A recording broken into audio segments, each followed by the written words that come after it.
Dr. Jennifer Parker had delivered over 300 babies in her 12 years at the Mars Colony Medical Center.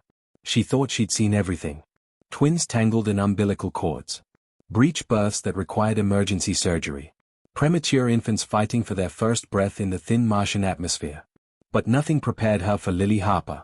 The delivery itself was textbook perfect. Anna Harper, the mother, pushed through contractions like a champion. Her husband Tom held her hand, whispering encouragement between nervous laughs. The baby's heartbeat stayed strong and steady on the monitor. Jennifer caught the infant as she slipped into the world, tiny and pink and screaming with healthy lungs. "It's a girl," Jennifer announced, smiling beneath her surgical mask. She cleared the baby's airways and wrapped her in a warming blanket. Tom was crying. Anna was laughing and crying at the same time. The two nurses in the room were already preparing the cleaning station. Then Lily opened her eyes.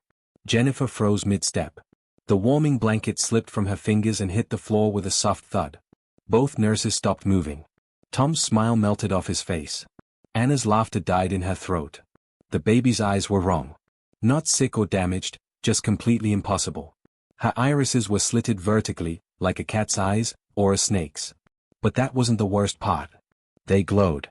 Actually glowed, from somewhere deep inside, with a golden light that seemed to pulse with the baby's heartbeat. "What's wrong with her?" Anna's voice cracked. She tried to sit up, reaching for her daughter. "Why isn't anyone saying anything? Let me see her." Jennifer's medical training kicked in. She placed Lily on Anna's chest, watching the infant nuzzle against her mother's skin. Everything else about the baby seemed normal. 10 fingers, 10 toes, strong reflexes, healthy color. Just those eyes. Those impossible, glowing, reptilian eyes. "I don't know," Jennifer said honestly. "But she's breathing fine. Her vitals are perfect. I've never seen anything like this before." Tom leaned over his wife and daughter, his face pale. "Are they contacts? Some kind of reflection from the lights?" One of the nurses, a younger woman named Beth, backed toward the door. "I'm calling the head of xenobiology," she whispered. "This isn't medical. This is something else." Jennifer wanted to argue, but she couldn't. In the back of her mind, alarm bells were ringing. Mars Colony had strict protocols about genetic abnormalities. Too many things could go wrong when humans tried to have babies on other planets. But this wasn't a deformity or a mutation from radiation exposure. This looked deliberate. Designed. Within an hour, the entire maternity ward was locked down. Security guards stood outside the door, their expressions unreadable. Jennifer had been ordered to stay with the Harper family, to keep them calm, but nobody would tell her anything. Tom paced the room like a caged animal. "Why can't we leave? Why are we being held here? Our daughter is fine. She's perfect." Anna held Lily against her chest, rocking her gently. The baby had fallen asleep, but her eyes still glowed faintly beneath closed eyelids, like embers in dying fire. "Something's wrong," Anna whispered. "This doesn't feel like a hospital anymore. It feels like a prison." Jennifer checked her tablet for the 10th time. No messages. No updates. No medical files on Lily's condition. The system had been completely locked out of her access credentials. In 12 years, that had never happened. Then the door opened, and everything changed. The creature that entered wasn't human. It stood maybe 5 feet tall, with a body that looked like a praying mantis crossed with a beetle. Its exoskeleton was deep purple, almost black, and its forearms moved with unsettling precision. Multiple eyes dotted its triangular head, each one independently tracking different parts of the room. Tom grabbed a chair and held it like a weapon. Anna screamed.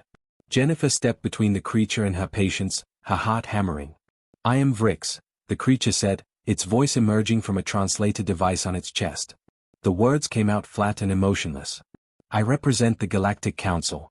There will be no violence. There will be no panic. And as of this moment, there will be complete communication silence regarding this birth." "What are you talking about?" Tom shouted. "Get away from my family." Vrix's eyes all focused on Lily at once. The creature's mandibles clicked together nervously. "Your daughter is not sick. She is not deformed. But she is extremely dangerous. Not to you. To the stability of galactic civilization." Jennifer felt her blood run cold. "That's insane. She's a baby." "She is more than a baby, Dr. Parker." Vrix pulled out a small device and scanned Lily from across the room. The device beeped 3 times, then let out a long, ascending whine. Vrix's entire body trembled. Confirmed. The genetic locks are breaking. After 10,000 years, they are finally breaking. Vrix tapped commands into a wrist panel. This facility is now under Galactic Council jurisdiction. The Harper family will be relocated to secure quarters. All medical staff will be detained for memory evaluation. And this birth will never be recorded in any database, human or otherwise. Tom charged forward, but two security guards appeared in the doorway and grabbed him. Anna clutched Lily tighter, tears streaming down her face. "What's happening to us?" she sobbed. "Why is this happening?" Vrix turned all his eyes to Lily one final time before leaving the room. "Because your daughter should not exist. And now that she does, everything is about to change." The council chamber floated in the void between galaxies, a massive station built by hands that had been dust for millions of years. 4 to 7 species gathered in the circular arena, their forms ranging from crystalline clouds to lumbering rock creatures to beings made entirely of light. They hadn't all been in the same room for 3 centuries. The last time was during the Harvax plague that nearly wiped out a quarter of known space. This was worse. Ambassador Thane from the Velaran Empire called the session to order. His species looked almost human, except for the silver skin and 3 fingers on each hand. "We are here because Protocol Zero has been activated. The seals are breaking." A wave of panic rippled through the chamber. Species that didn't even breathe the same atmosphere all understood what that meant. Some had lived long enough to remember the warnings. Others only knew the legends passed down through countless generations. "Show us proof," demanded Commander Rella, a towering being covered in scales and battle scars. Her people, the Drath, had fought in 1,000 wars. She feared nothing. But even her voice trembled. "The precursor archives haven't been opened in 10,000 years. If you're wrong about this." "I'm not wrong." Thane gestured to the center of the chamber. A holographic display flickered to life, showing the image of baby Lily Harper, her golden slitted eyes staring directly at the camera. "This child was born 2 days ago on the human Mars colony. Look at her eyes. Look at what's awakening inside her DNA." The chamber erupted in chaos. Some species shouted in their native languages. Others went completely silent. A few representatives actually fled the room. Thane raised his hand for silence. "We must open the precursor archive. We must know what we're facing." The archive stood at the far end of the chamber, a black pyramid that seemed to absorb all light around it. It had been placed there by the precursors before they vanished, with strict instructions. Only open in case of the absolute worst emergency. This qualified. 6 council members approached the pyramid, each placing their hand, claw, or appendage on designated panels. The pyramid hummed to life, its surface rippling like water. Then it projected images and data streams into the air, information that had been hidden for longer than some civilizations had existed. What they saw made hardened warriors weep. Made scientists question everything they thought they knew. Made politicians realize just how badly they'd miscalculated. A holographic figure appeared, tall and elegant, with eyes that glowed gold. It looked remarkably human, except for those eyes. Those dragon eyes that burned within a fire. "I am Keeper NYX of the Precursor Collective," the recording began. "If you're watching this, then our children are finally waking up. And you're probably terrified. You should be." The hologram walked through the council chamber like a ghost, its movements fluid and unnatural. "Let me tell you what humanity really is. They are not from Earth. We placed them there. We built their planet. We seeded their oceans. We crafted every species in their ecosystem to support them. Earth is not a world. It's a cradle. A genetic prison designed to hold the most powerful beings that ever existed." Councillor Hayes, one of the few humans allowed in the Galactic Council, stood frozen. His face had gone white. "That's impossible. We have fossil records going back millions of years. We evolved from primates. We have proof." The hologram turned toward him, as if it could actually see him across 10,000 years. "You have the proof we wanted you to find. Every fossil, every genetic marker, every piece of evidence was carefully placed. We gave you a history that made sense. A story where you were small and weak and ordinary. Because if you ever learned the truth too early, you would have destroyed yourselves and half the galaxy with you." The recording continued, and the horrifying truth unfolded. The precursors hadn't vanished. They hadn't died out. They had deliberately transformed themselves into humanity, locking away their powers deep in their genetic code. They were tired of being gods. Tired of their abilities. tired of the loneliness that came with being so far beyond every other species in the universe. So they chose to forget. To become mortal. To experience life from the beginning, without the burden of their power. We gave ourselves genetic locks, Keeper NYX explained. Safeguards that would keep our abilities dormant for thousands of generations. We wanted to be human in every way. To love, to struggle, to die, to mean something in our short lives. But we knew eventually, the locks would fail. Evolution doesn't stop. And when humans finally reached a certain point of development, the old powers would start to wake up. The hologram displayed terrifying images. Precursors moving planets with their minds. Creating wormholes with gestures. Surviving in the vacuum of space without suits. Rebuilding their bodies after catastrophic injuries. Connecting their consciousness across light years. If humans fully awaken, the recording warned, they will have access to all of this. Telekinesis powerful enough to tear apart moons. Energy manipulation that makes your strongest weapons look like children's toys. The ability to survive anywhere, even in the heart of a star. They won't need ships to travel through space. They won't need technology for most things. They will be what we were. What we ran away from. Counselor Hayes dropped into his seat. Around the chamber, species that had considered themselves humanity's equals suddenly realized they'd been living next to sleeping giants. Ambassador Thane turned off the recording. His silver face looked grim. The question before us is simple. Do we tell humanity the truth? Do we help them through this transformation? Or do we try to stop it? Commander Rella stood. How do we stop something like that? If even one human fully awakens, what could we possibly do? We could sterilize Earth, someone suggested quietly. Before this spreads. The chamber went deathly silent. That's genocide, Counselor Hayes said, his voice shaking with rage and fear. You're talking about killing billions of people because of what they might become. What they will become, Thane corrected. This isn't one child. The locks are breaking everywhere. We've detected 17 more births in the last 48 hours. All with the same eyes. The awakening has begun, and we cannot stop it. 6 years crawled by like decades in the research facility. Lily Harper hadn't seen real sunlight since she was 2 days old. Her home was a sterile complex on the dark side of the moon, hidden from Earth, hidden from Mars, hidden from every human colony that might ask questions. Her parents, Tom and Anna, lived in the adjacent quarters. They were prisoners too, though nobody called it that. The Galactic Council preferred terms like protective custody and voluntary monitoring. But the locked doors and armed guards told the real story. Lily looked like a normal 6-year-old. She had her mother's brown hair and her father's crooked smile. She loved drawing pictures and asking endless questions about everything. But those eyes never changed. Golden slits that glowed brighter when she was excited or scared. And the powers that came with them were getting harder to hide. Dr. Walsh, the head researcher, documented everything. Every morning, Lily sat in a testing room while machines scanned her brain activity. Every afternoon, she performed tasks that should have been impossible. Can you lift the ball for me, Lily? Dr. Walsh would ask, pointing at a rubber sphere on the table.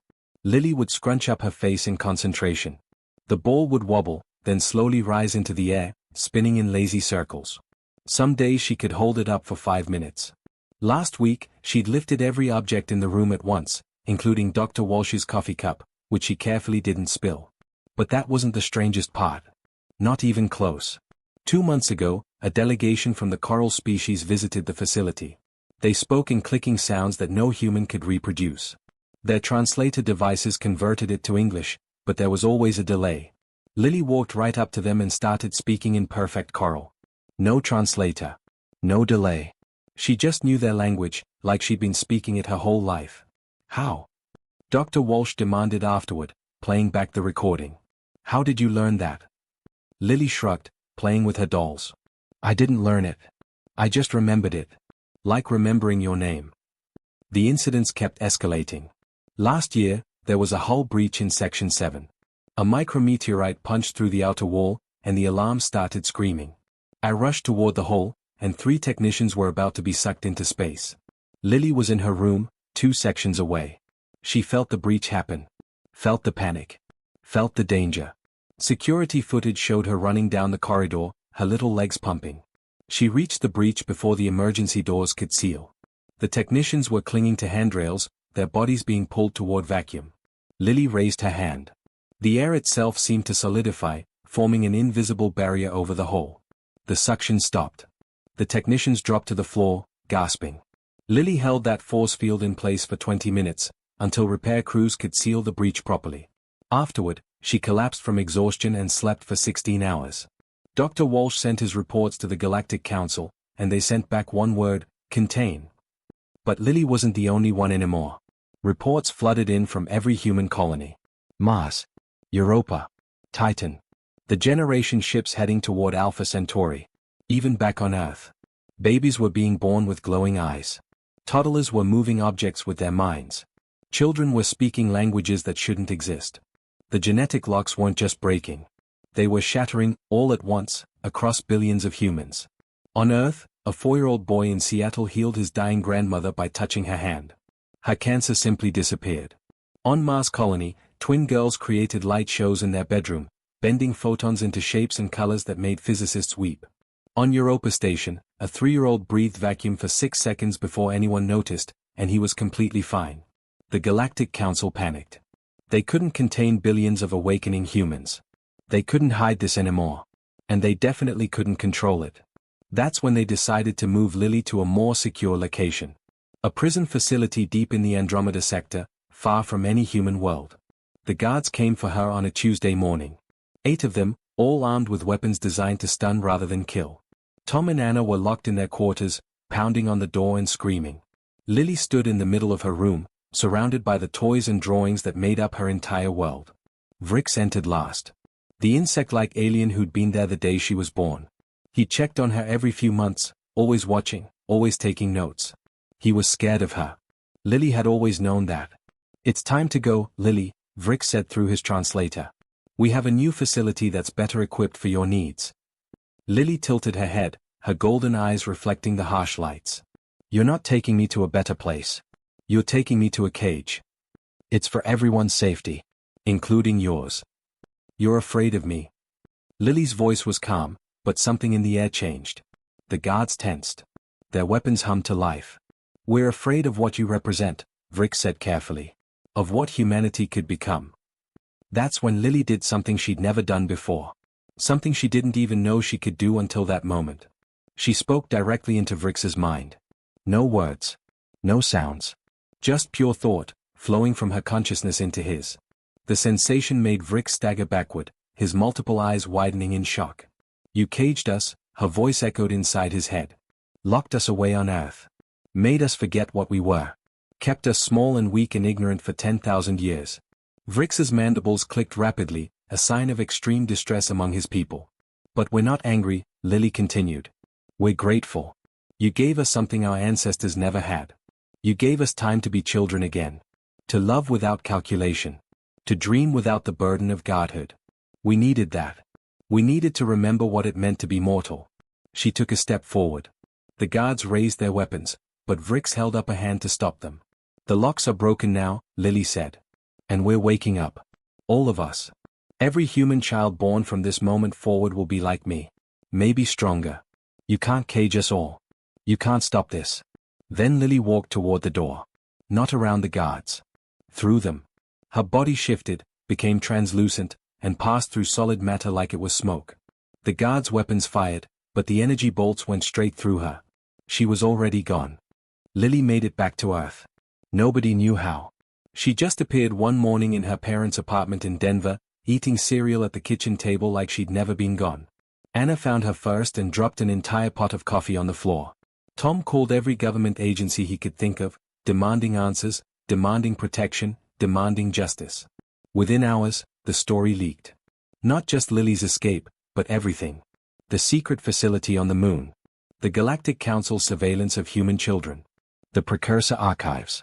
The truth about what humanity really was. The internet exploded. Protests erupted in every major city. People demanded answers from their governments. How long had they known? Why had they hidden this? What else were they lying about?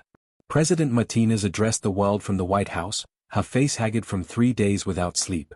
"My fellow humans, what I'm about to tell you will change everything you thought you knew about our species." She revealed it all. The genetic locks. The precursor origins. The Council's fear. And the most damning truth, For 200 years, since humanity's first contact with alien life, the Galactic Council had been actively sabotaging human progress. Every failed Mars mission in the early 21st century? Sabotaged. The mysterious virus that killed half the crew of the first-generation ship? Engineered. The accident that destroyed Earth's first faster-than-light prototype? Not an accident at all. They've been keeping us contained, President Martinez said, her voice shaking with rage. Keeping us weak.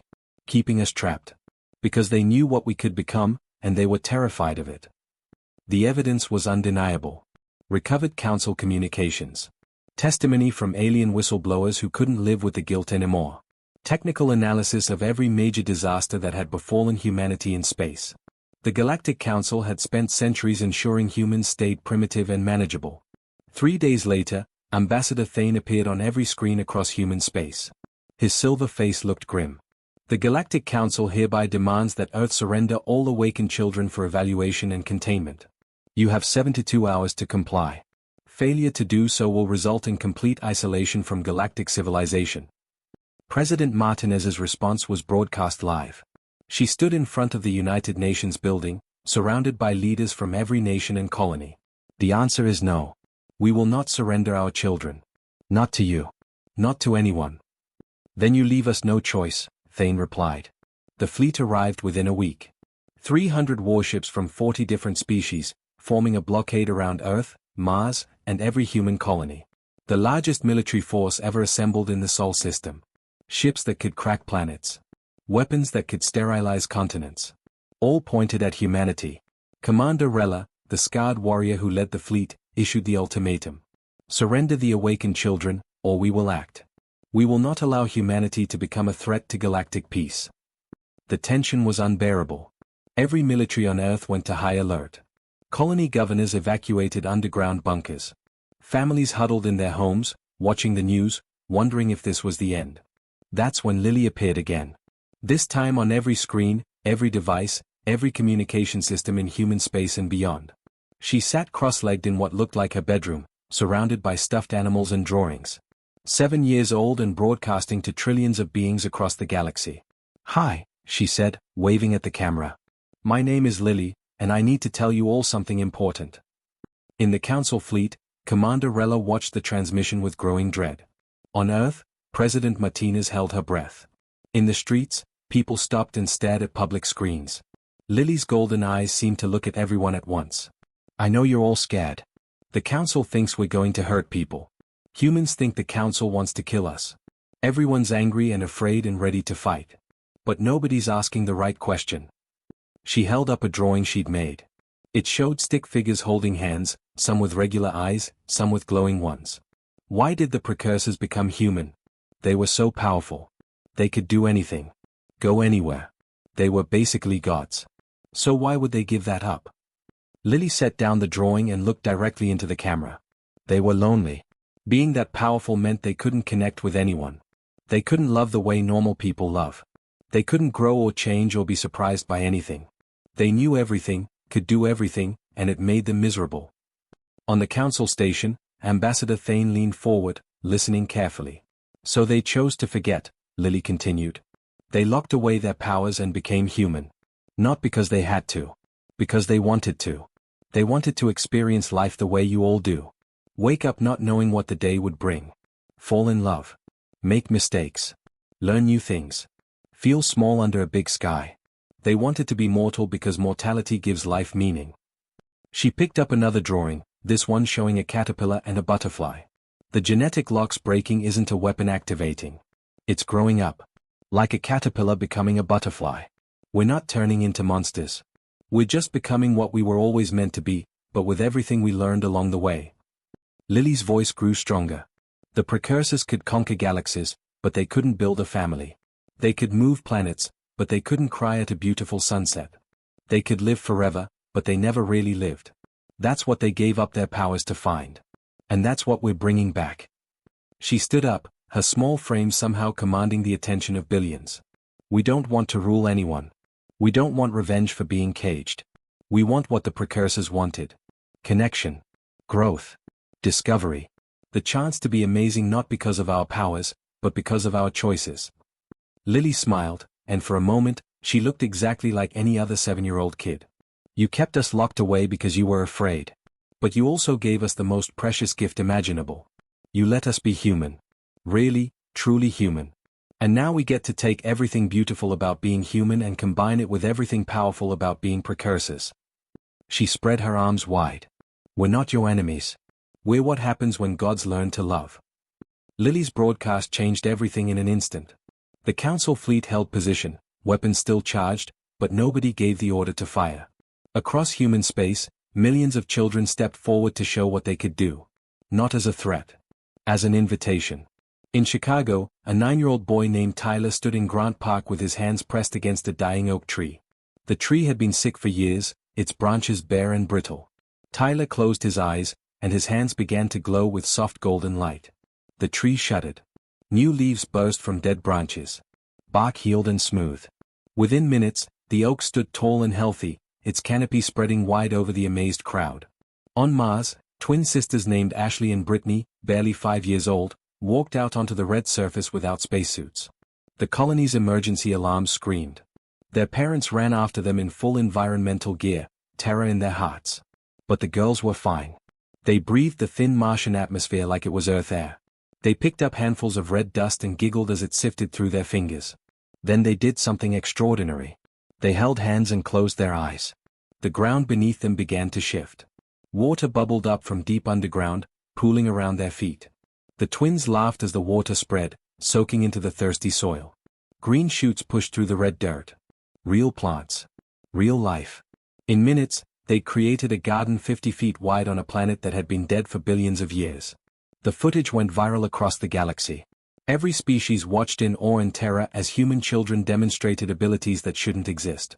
On Europa Station, a 6-year-old girl named Rebecca healed an alien dignitary who'd been dying from a disease that had no cure.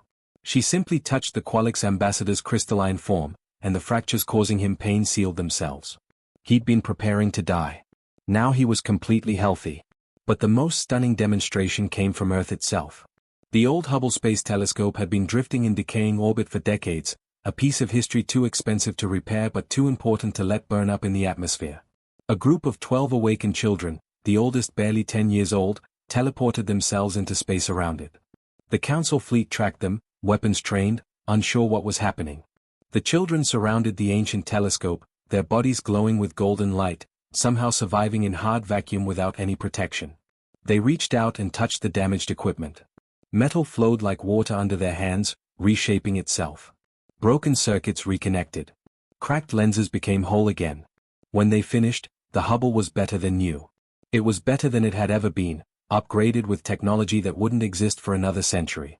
The children teleported back to Earth's surface, landing in front of the Smithsonian, and asked if they could donate it to the museum. The galaxy watched these demonstrations with mounting fear. If human children could do this, what would happen when they grew up? What would they be capable of in 10 years? 20?